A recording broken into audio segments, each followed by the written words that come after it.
95%, producing a heat index of 101.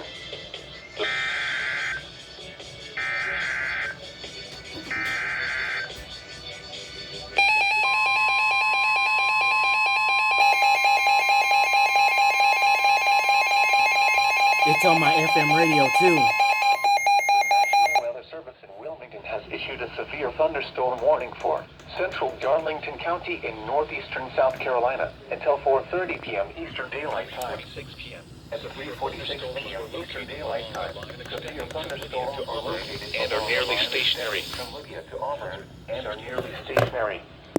The following hazards are expected: 60 miles per hour wind gusts and quarter-size hail.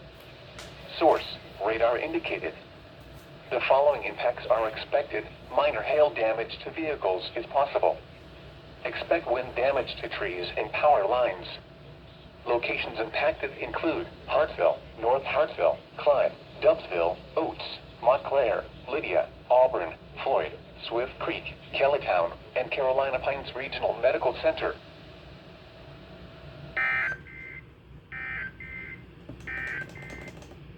The following is a special weather statement. A cluster